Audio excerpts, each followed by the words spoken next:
Rig Warren அப்படின்னு சொல்லி ஒரு நல்ல ஒரு பைபிள் டீச்சர், நல்ல ஒரு மோட்டிவேஷனல் ஸ்பீக்கர், நல்ல ஸ்பிரிச்சுவல் ஸ்பீக்கர், நல்ல ஆவிக்குரிய ஒரு பேச்சாளர், நல்ல ஒரு பாஸ்டர். அவர் பெரிய சர்ச்சுக்கு வந்து பாஸ்டர் அமெரிக்கா தேசத்தில். ரிக் வாரன் நிறைய புக்ஸ்லாம் எழுதியிருக்காரு. அவர் வந்து பார்த்தீங்கன்னா அவர் வந்து அப்படி தான் சொல்கிறாரு, நம்ம இந்த உலகம் அதில் உண்டான எல்லாவற்றையும் உருவாக்குனது யார்? கர்த்தர். இந்த உலகத்தையே உண்டாக்குனது வந்து கர்த்தர். அப்போ இந்த உலகத்தை வந்து பராமரிக்கிற பொறுப்பை யார் கொடுத்துருக்கிறாரு?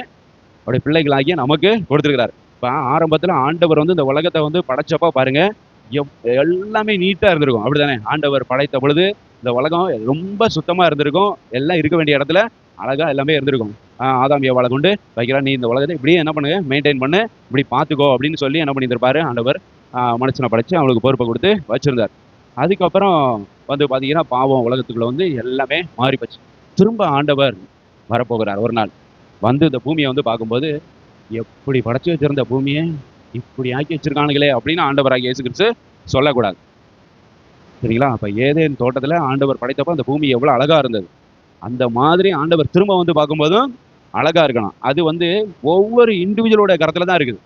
ஒவ்வொரு தனி மனிதனும் இந்த நம்ம இருக்கிற இடம் சுத்தமா இருக்கணும் அப்படின்னு ஒவ்வொரு தனி மனிதனும் நினைச்சிட்டாங்கன்னா இந்த உலகமே சுத்தமாயிரும். அப்படித்தானே? ஏன்னா எல்லா தனி மனிதர்கள் எல்லாரும் சேர்ந்து தானே இந்த உலகம். எல்லாம் ஒவ்வொரு இடத்தையும் பாருங்க, இது இவருக்கு சொந்தமானது, அவருக்கு சொந்தமானது, எந்த பிளாட்டு, எந்த இடம் எல்லாமே யாராச்சும் ஒருத்தருக்கு சொந்தமாக தான் இருக்கும். இல்லைன்னா கவர்மெண்ட்டுக்கு சொந்தமாக இருக்கும். கவர்மெண்ட்டுக்கு சொந்தமான இடத்த கவர்மெண்ட் சுத்தம் பண்ணணும். தனிப்பட்ட நபர்களுக்கு சொந்தமான இடத்த தனிப்பட்ட நபர்களை வந்து என்ன பண்ணணும்? சுத்தம் பண்ணணும். இப்போ நாங்கள் எங்கள் வீட்டில் வந்து ஒவ்வொரு நாளும் சேர்ற குப்பை எல்லாத்தையும் வந்து டஸ்ட்பினில் போட்டு வைப்போம். டஸ்ட்பினில் சேர்ந்துடும், டஸ்ட்பின் நிறைஞ்சிரும். அப்புறம் கேரி பேக்கெல்லாம் எடுத்து அந்த கேரி பேக்கெல்லாம் சேர்த்து வச்சு போடும். எதுக்கு அப்படின்னா இதெல்லாம் சேர்த்து வச்சு வெளியே தூக்கி போட்டு எரிச்சு விட்ருவோம். குப்பையே இல்லாத மாதிரி ஒரு அடையாளம் இருக்குது. ஆனால் எங்களுக்கு முன்னால் ஒரு பெரிய பில்டிங் ஒன்று இருக்குது, பார்த்தீங்கன்னா தெரியும். அந்த பில்டிங் முன்னால் நீங்கள் போய் பாருங்கள். இப்போ போகிறப்பே நீங்கள் வந்து இப்படி தானே போவீங்க. அந்த பில்டிங் முன்னால் பாருங்கள், ஒருத்தனும் ஒன்று எரிக்கவே மாட்டான். அவன் பாட்டு தூக்கி தூக்கி எறிவாங்க. அந்த பில்டிங்லேருந்து பெரிய ரெசிடென்ஸு தூக்கி தூக்கி எறிவாங்க. எல்லாம் பார்த்தீங்கன்னா ஒரே கேரி பேக்கா குப்பையாக வந்து கிடக்கும் அவங்க இதுக்கு முன்னால், ரெசிடென்ஸு முன்னால். அது நல்லாவா இருக்குது? யார் வந்து தூக்கி போடுறாங்களோ அவங்க தூக்கி போட எரிச்சிடணும். அப்போ அது நீட்டாக இருக்கும். அப்போ ஒவ்வொரு தனி மனிதர்களும் அந்த வேலையை வந்து செஞ்சுட்டாங்க அப்படின்னா அந்த இடம் எப்படி இருக்கும்? நீட்டாக இருக்கும். குப்பைகளை வந்து சேர்த்து வச்சு என்ன பண்ணிடணும், போய் ஒரு நாள் கொண்டு போய் கொட்டி அதை நம்மளே வந்து எரிச்சு விட்டு வந்துட்டோம்னா எந்த பிரச்சனையுமே இல்லை. இடம் வந்து அப்படி நீட்டாக நம்ம வந்து மெயின்டைன் பண்ணலாம். அப்போ எல்லாரும் அப்படி வந்து செய்ய ஆரம்பிச்சிட்டாங்கன்னா இந்த உலகம் எப்படி இருக்கும்? நீட்டாக இருக்கும். எல்லாரும் எல்லாம் தனி மனிதர்கள் சேஞ்ச் ஆகிறது, எல்லாமே மாறுகிறது தனி மனிதர்கள் தான் வந்து என்ன பண்ணணும்? மாறணும். நான் அந்த உலகத்தை மாற்ற போகிறேன், இந்தியாவை மாற்ற போகிறேன், தமிழ்நாட்டை மாற்ற போகிறேன்னா ஒரு ஆளெல்லாம் எல்லாத்தையும் வந்து என்ன பண்ண முடியாது, மாற்ற முடியாது. எல்லாரும் மாறினாதான் தமிழ்நாடு மாறும், இந்தியா மாறும், உலகம் மாறும். ஸோ அப்போ வந்து இதெல்லாம் வந்து ஒரு கேரி பேக் அப்படி தூக்கி போகிறோம், இதில் என்ன இருக்குது அப்படின்னு அதை வந்து நம்ம வந்து எப்படி டிஸ்போஸ் பண்ணணுமோ அப்படி தான் வந்து என்ன பண்ணணும், டிஸ்போஸ் பண்ணணும். அது ஒரு ஊழியம்.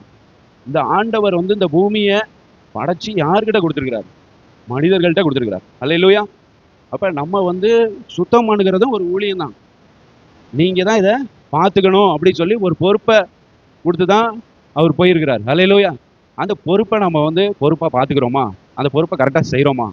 செய்யணும், கண்டிப்பாக செய்யணும். அது ஒரு ஊழியம். சுவிசேஷம் சொல்கிறது, சர்ச்சில் வந்து ஆராதனை நடத்துறது, சர்ச்சில் வந்து ஜெபம் பண்ணுறது மட்டும் ஊழியம் கிடையாது. நம்ம சுற்றி இருக்கிற இடங்கள் எல்லாம் சுத்தமாக வைத்திருக்கிறதும் ஒரு ஊழியம் தான். அல்லேலூயா. நீங்கள் எல்லாம் முடிச்சுட்டு வீட்டுக்கு போகும்போதும் உங்கள் வீட்டு வெளியில் இப்படி குப்பையெல்லாம் வந்து என்ன பண்ணக்கூடாது, கிடக்கக்கூடாது. நான் என்ன சொல்கிறேன், நீங்கள் போடுற குப்பையாவது நீங்கள் வந்து என்ன பண்ணிடணும், கரெக்டாக டிஸ்போஸ் பண்ணிடணும்.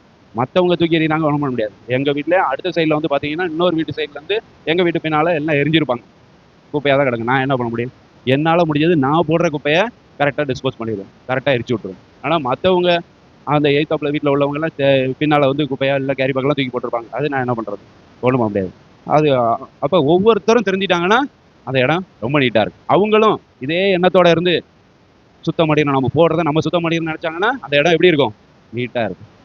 எல்லாரும் தனி மனிதர்கள் திருந்தணும். ஸோ வந்து தாழ்மையுள்ள எண்ணம் உள்ளவர்கள், தாழ்மையானவர்கள் இதெல்லாம் வந்து என்ன பண்ணுவாங்க? கண்டிப்பாக செய்வாங்க. ஸோ தாழ்மையாக இருக்கணும். இதை போய் நம்ம வந்து செய்யலாமா? இது நம்முடைய வேலை. நம்ம யார்? நம்ம பெரிய ஐஏஎஸ், நம்ம வந்து பெரிய போலீஸ் இன்ஸ்பெக்டர், நம்ம பெரிய டீச்சர், பெரிய ப்ரொஃபஸர், நம்ம போயிட்டு இதை போய் நின்றுட்டு எரிச்சு விட்டுக்கிட்டு நிற்கிறதா? குப்பையை கிண்டி நல்லா எரின்னு இது நம்ம வேலையா அப்படின்லாம் வந்து என்ன பண்ணக்கூடாது, நினைக்கக்கூடாது.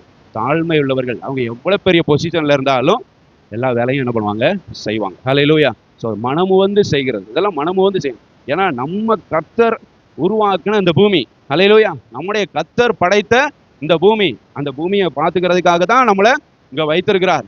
அதை நம்ம தான் வந்து என்ன பண்ணணும், பார்த்துக்கணும், சுத்தமா பார்த்துக்கணும். ஹalleluya, ஸ்தோத்திரம். இனிமே அப்ப உங்க வீடெல்லாம் வந்து நல்லா சுத்தமா இருக்கும்னு நினைக்கிறேன். இனிமையாவது. ஹalleluya, ஸ்தோத்திரம். இது அந்த ரிக் வாரன் சொன்னது, அமெரிக்காவில் உள்ள ஒரு பாஸ்டர் சொன்ன ஒரு கருத்தை நான் வந்து சொல்றேன். அது வந்து எவ்வளவு ட்ரூ, 100% அது வந்து உண்மை. நம்ம கர்த்தர் நம்ம இருக்கணும்னு தானே படைச்சிருக்கிறார் இந்த பூமியை. அப்ப நம்ம வந்து இந்த பூமியை எப்படி பார்த்துக்கொள்ள வேண்டும்? இப்ப ஆண்டவர் வந்து இந்த பூமியில வந்து ஆளுகை செய்கிறார், ஆண்டவர் இருக்கிறாருன்னா அந்த பூமியை அவர் எப்படி பார்த்துக்குவார்? செம்மையா இருக்கும். அதுக்கு தான் நம்ம எல்லாரும் எதிர்பார்க்கிறோம்ல, 1000 வருஷம் வந்து அந்த பூமி சூப்பரா இருக்கும் அப்படின்னு சொல்லிட்டு. அதை நம்மளே வந்து என்ன பண்ணலாம், ஆண்டவர் நம்மளை வைத்திருக்காரு, நம்மளே வந்து அதை செய்யலாம். ஒவ்வொரு தனி மனிதனும் ஆண்டவரை ஏற்றுக்கொண்ட பிள்ளைகளை நம்மளாவது அதை வந்து என்ன பண்ணலாம், செய்ய ஆரம்பிக்கலாம். அந்த ஊழியம் தாழ்மை உள்ள சில காரியங்கள், தாழ்மை உள்ள எண்ணம் இருந்தால் அதை நம்ம வந்து என்ன பண்ணுவோம், செய்வோம். ஹalleluya. ஏன்னா நம்ம எல்லாரையும் ஆண்டவர் வந்து ஒரு பணிவிடைக்காரனாக தான் அழைத்திருக்கிறார். சோதரர், எல்லாரும் ஊழியம் கொள்ளும்படி, ஊழியம் செய்யும்படி நம்மளை அழைத்திருக்கிறார். ஏன்னா அவரே வந்து அப்படிதான் சொல்லிடுறான், ஊழியம் கொள்ளும்படி, எனக்கு கால் அமைக்க விடுங்க, கால் கழுவி விடுங்க, எனக்கு அங்க பிடிச்சி விடுங்க, அங்க பிடி வலிக்குது அங்க அப்படின்லாம் ஆண்டவர் ஊழியம் கொள்ளவில்லை, அவர் ஊழியம் செய்தார். அதே போல நம்மளும் செய்வோம். ஹalleluya. சோதரர், கர்த்தர் நல்லவர்.